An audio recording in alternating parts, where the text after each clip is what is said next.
Jäger were the most sought-after soldiers in the infantry units of many armies over the past centuries, regardless of whether they had previously been state foresters or poachers. The first known Jäger unit was established in 1631 by Wilhelm von Hessen-Kassel, and its soldiers already performed the tasks of today's snipers. And in the Jäger companies established in Prussia from 1744 onwards, the soldiers were not subjected to the drill-like rituals of firing a volley, but were instead used as independently acting individual marksmen who were supposed to incapacitate the enemy from cover with a well-aimed shot.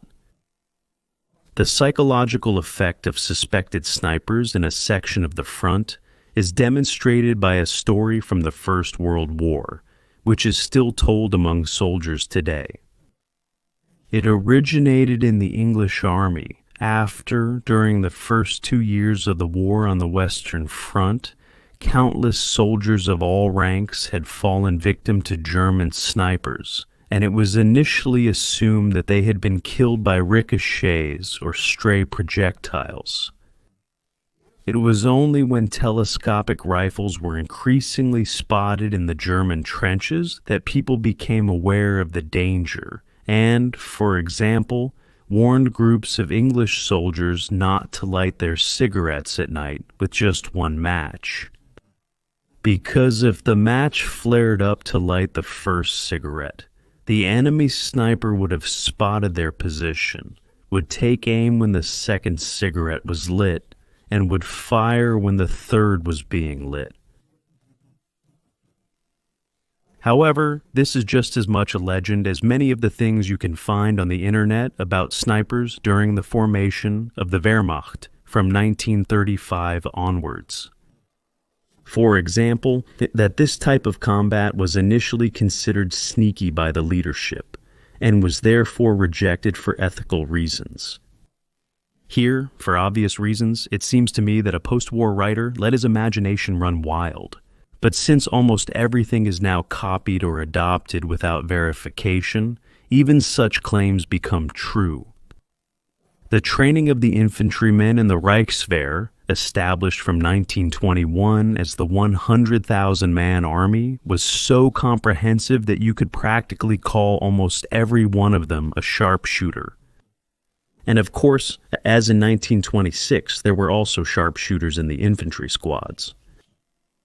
And if, as you claim, the Wehrmacht army initially did not place special emphasis on intensive sharpshooter training, it was not for ethical reasons, but because the future German war doctrine did not foresee trench warfare like in the First World War, but rather a war of movement with motorized and armored speed, in order to be able to end campaigns in the shortest possible time. After all, the most important thing must not be overlooked on this topic, that very few soldiers are actually suited to be sharpshooters. Because there is a big difference between firing your rifle, cannon, or gun at an anonymous enemy as an infantryman, tank crewman, or artilleryman, whether in attack or defense, which also applies to the use of weapons from the air or at sea, or deliberately shooting a random or specific enemy soldier who is unsuspectingly biting into his sandwich or on his way to the latrine. Of course, the result of firing shots is the same, the killing of a person, which does not need to be specially emphasized. As for the targeted and deliberate use of German snipers in World War II, this began in the winter of 1941, with the defeat in the Battle of Moscow, the resulting stalemate, and the numerous losses caused by Soviet snipers. In any case, with the increasingly frequent fighting from positions or strong points, the deployment of German snipers had now also been intensified. On August 20th, 1944, the sniper badge with 3 levels was introduced.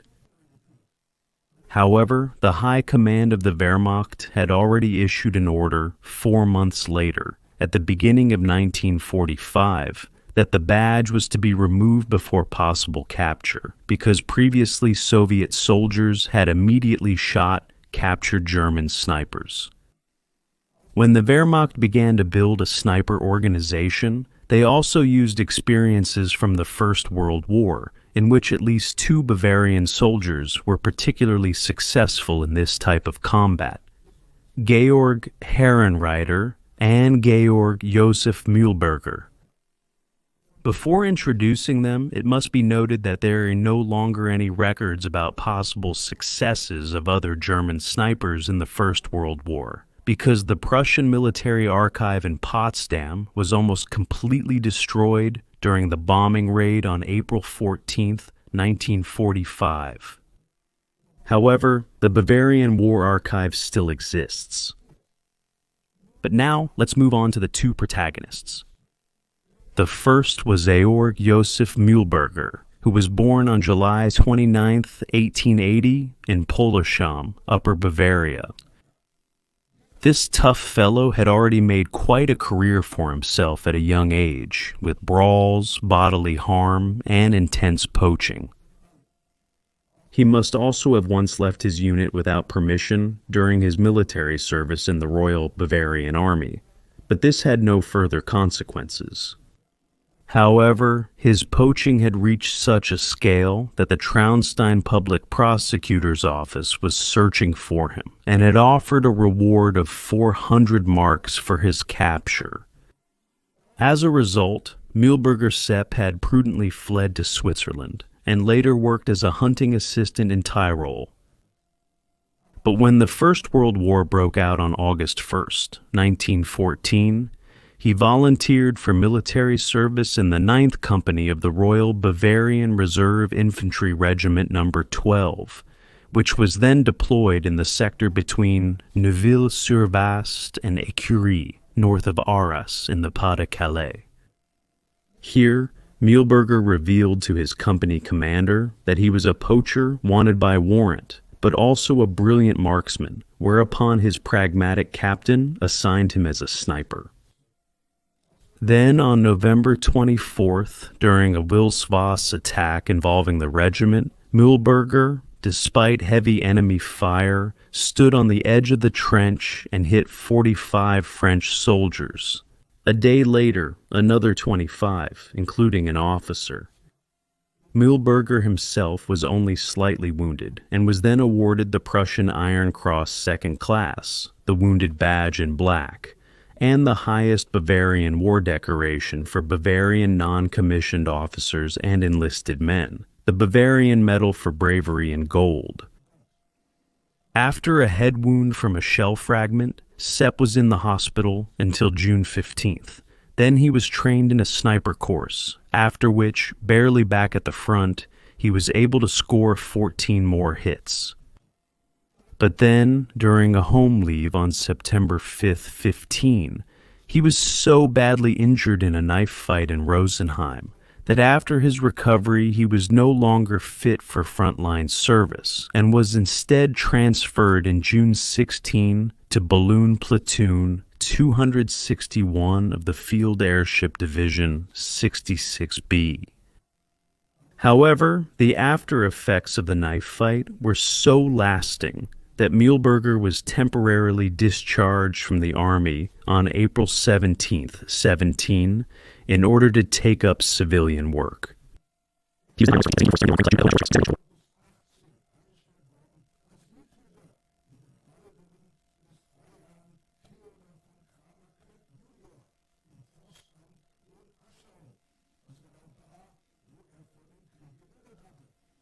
That went well for a few years, But then in 1921, he was caught poaching again and charged. But before there could be a trial, Georg Josef Mühlberger took off with his wife and children and was not seen again after that. The second was Georg Herrenreiter, born on May 2nd, 1891 in Reisbach, Lower Bavaria, who worked as a laborer. He too had fallen into poaching and had been reported several times. When the First World War began on August 1st, 1914, the 23-year-old reserve corporal was called up on August 8th to the 3rd Company of the 2nd Royal Bavarian Infantry Regiment Kronprinz, with which he took part in a series of battles on the Western Front, until his career as a sniper began during the fighting at Lyons in northern France, which lasted from September 24th to October 16th. The records about him state Corporal Herrenreiter volunteered on September 26, 1914, to take up a tree post, from which he, as an excellent marksman, successfully shot at anything living that became visible in the enemy trench and beyond at Lyons, and provided valuable reports about activities among the French.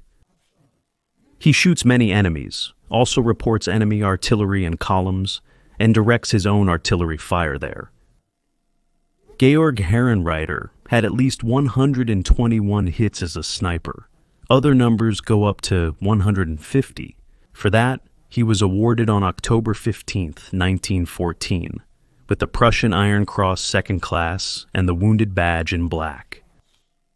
A promotion to non-commissioned officer, considered by the regiment, was not possible due to his basic level of education. However, for that he was awarded the Bavarian Medal for Bravery in Gold on November the 30th, 1914. On January 22, 1916, he received the Bavarian Military Merit Cross, 3rd Class, with swords. On January 28, 16, in the forest of La Folie near Givenchy and Gel, north of Arras, the most successful German sniper of the First World War, the Bavarian Corporal Georg Herrenreiter was killed by a shrapnel. He rests with another 44,832 fallen German soldiers from the First World War at the German War Cemetery Neuville-Saint-Vaast in Pas-de-Calais. In 1917, an Austrian company for optical sights used him in their advertising. In 1957, as part of demilitarization, the street in Munich that had been named after him on April 29, 1937, was renamed Neustädter Street. The War Memorial in Lower Bavarian Groningen still lists Georg Herrenreiter as missing at Arras.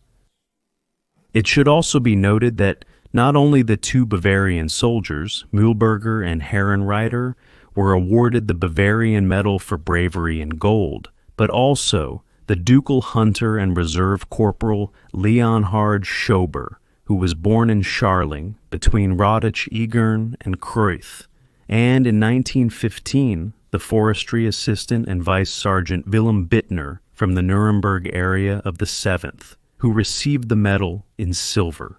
The company of the Bavarian Reserve Infantry Regiment No. 15, who in 1917 also received the Bavarian Military Merit Cross, 2nd Class, with swords. As for the four most successful German snipers of the Second World War, one should not take every word in the later published books too literally. Because they may have been brilliant marksmen, but they were anything but writers. Of course, they're ghostwriters all the more so, who sometimes exaggerated quite a bit to boost sales. However, that's nothing compared to the books and reports about the Soviet snipers. But that's another topic and belongs more in the propaganda department. And since we're talking about fairy tales, of course the content of the film Dual Enemy at the Gates, which was co-financed by Germany, is also one of them.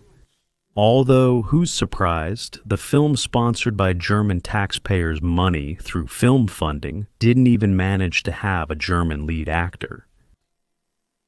Among the top snipers of the Wehrmacht, in fourth place, is Friedrich Pine, who was born on October 20th, 15 in Spitz in Styria, and who learned how to handle weapons at a young age thanks to his parents' enthusiasm for hunting. Since October 1938 in the Wehrmacht, by 41, he was now a soldier in the 12th Company of the Mountain Infantry Regiment 143 in the 6th Mountain Division, and had participated in the Balkan Campaign. In the war against the Soviet Union, serving as a sniper in the Mountain Infantry Regiment 143, he was credited with at least 200 confirmed kills.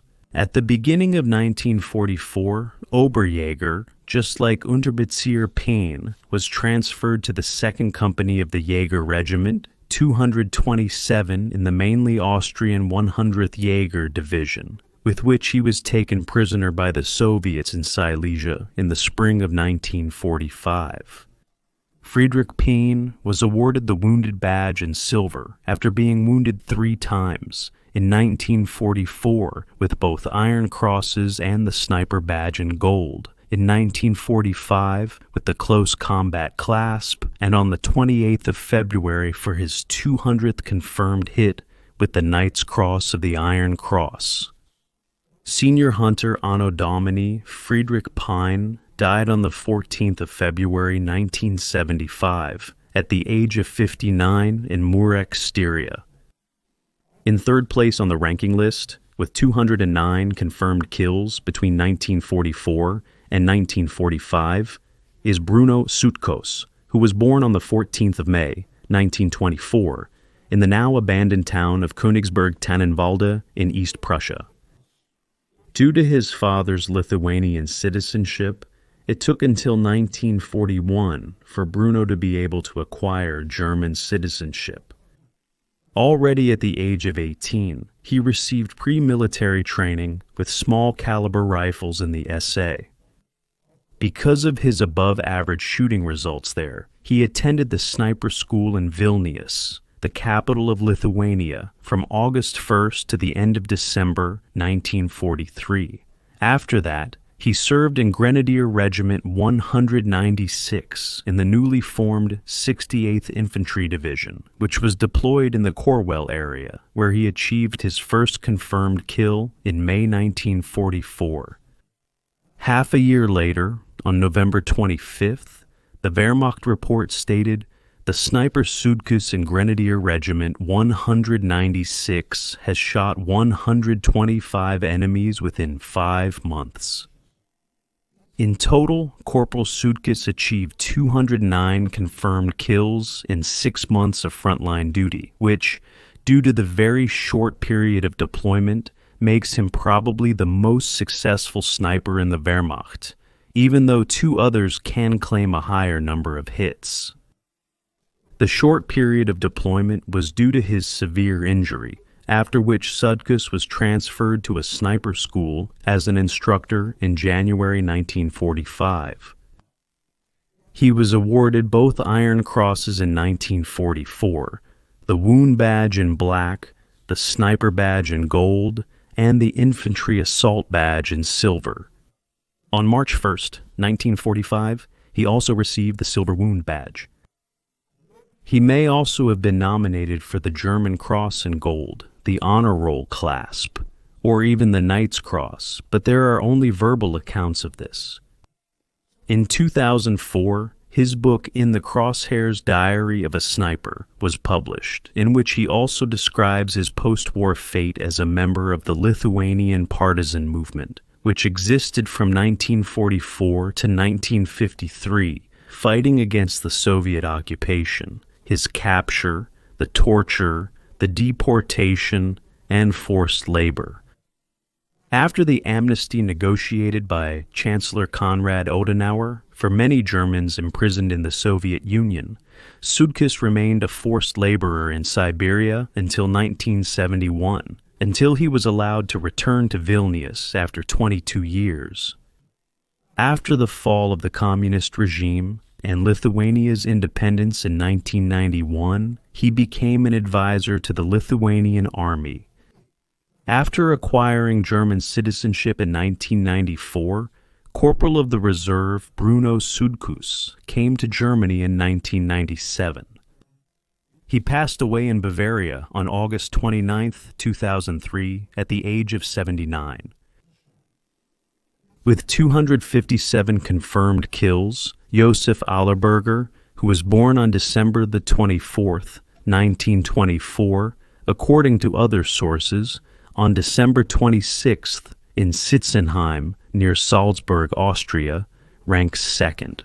He was drafted into the Mittenwald Mountain Infantry Regiment 98 in February 1943 at the age of 18, and after a shortened basic training of 6 weeks, he was transferred on March 27th until mid-July to the Mountain Infantry Regiment 1337, which had been established in 1938. Subsequently transferred to the 7th Company of the Mountain Infantry Regiment. 144, he had his first combat experience on June 18, 1943, as a gunner of a heavy machine gun on the southern section of the Eastern Front near Wojciechowsk, today Stavropol. When a shrapnel wound to his left hand, suffered on June 22, 1943, hindered him in operating the submachine gun, the trained carpenter Allerberger was assigned to the regiment's armorer until his health was restored. There, during shooting exercises with a captured Russian Mosin Nagant bolt-action rifle with a scope, he achieved impressive results, after which he was allowed to take the rifle back to his company. When the German defensive line Panther Wotan position, also called the Eastern Wall, established in 1943, was relocated, Allerberger, using the Russian sniper weapon, scored 27 hits from September 26th to 30th, 1943. He was then assigned to sniper training at the Austrian military training area, Seetaler Alpu, where he also demonstrated impressive shooting results with a Karabiner 98K, with the Zeiss sniper scope that had now been issued to him. With this weapon, as well as with the Model 44 rifle with scope and a special type of ammunition, the so-called B cartridge used only on the Eastern Front, he was credited with 257 confirmed hits after his return to the front. However, his actual kills were probably between 330 and 400, and he himself even estimated around 1,400. The repeatedly wounded Reserve Corporal Allerberger was awarded in 1944 with the Infantry Assault Badge in silver and the Wound Badges in black and silver, in 1945 with both Iron Crosses, the Sniper Badge in gold, and in April 1945 with the Knight's Cross of the Iron Cross, which was allegedly presented to him by Field Marshal Ferdinand Schörner. However, the Association of Knight's Cross recipients did not recognize this award. At the end of the war, Allerberger managed to make his way back on foot to his home in Salzburg. Here, he lived as a carpenter at first under the assumed name Franz Karner. Until at least 2005, he is said to have also been a guest instructor at sniper training courses at the Bundesheer's Jäger Schule in the Wallner Barracks in Saalfelden. In the book published in 2000 by Albrecht Wacker, In the Eye of the Hunter, the Wehrmacht sniper Sepp Allerberger, he describes his experiences. Josef Allerberger passed away on March 2nd, 2010 in Valls-Siezenheim.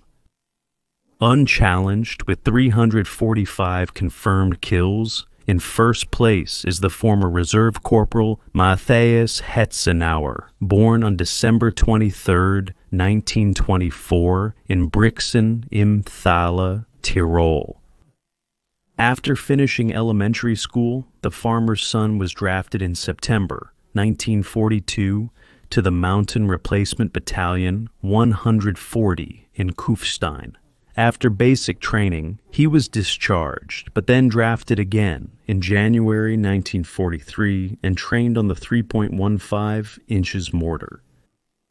However, since he stood out here mainly because of his impressive shooting results with the carbine, the 19-year-old was trained as a sniper from March 27, 1944 to July 1st at the already mentioned Austrian High Mountain Troops Training Area, Seetaler Alpe. He was then transferred to the 7th Company of the Mountain Infantry Regiment 144 of the 3rd Mountain Division, with which he took part in the heavy retreat battles on the Eastern Front as a sniper until the end of the war, during which he was credited with 345 hits. The Reserve Corporal Matthias Hetzenauer was awarded in 1944 with both Iron Crosses, the Wound Badge in silver or gold, the Infantry Assault Badge in silver, the Sniper Badge in gold, and the Army Close Combat Clasp in bronze. And at least in this photo, he can also be seen with the German Cross in gold. When it became clear from the numbers that he had the highest hit rate of all snipers in the Wehrmacht army, he was awarded the Knight's Cross of the Iron Cross on April 17, 1945, in Moravian Ostrava, on the recommendation of the commander of the 3rd Mountain Division, Lieutenant General Paul Klatt, with the justification that Hetzenauer's successes as a sniper had, in total, put 2 combat-ready enemy companies out of action. He acted without regard for his own or enemy artillery fire or enemy attacks. Hetzenauer, whose brother Simon died on February 24, 1943, as a soldier in the Luftwaffe at the age of 19 in Dortmund, was taken into Soviet captivity in Silesia with his regiment at the end of the war and was only released to his Tyrolean homeland after 5 years, on January 10, 1950, where the father of 3 children died after a long illness in Brixen im Thale on October 3, 2004, at the age of 79. In 2015, the book edited by the German military writer Roland Kaltenegger was published, Matthias Hetzenauer, From the Most Successful Sniper of the Wehrmacht to Knight's Cross Recipient. These were the short biographies of the 2 most successful German snipers of the First World War and the 4 of the Second World War. The Bundeswehr also trains snipers at the infantry school in Hammelburg and awards them this qualification badge after passing. But that's a topic for another video.